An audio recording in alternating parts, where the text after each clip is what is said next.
In this video, I will show you how to check your foot type. Let's dive right in. All you need is a bucket with a little bit of water and a piece of colored paper. Now all you do is put your foot in the water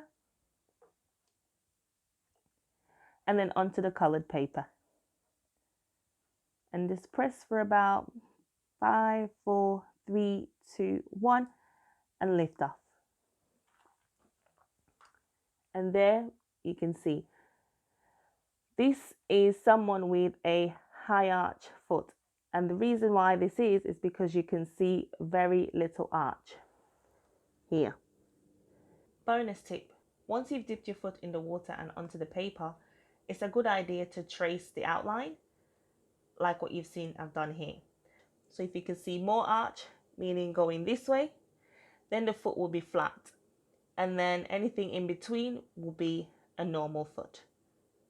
Thank you for watching. See you next time.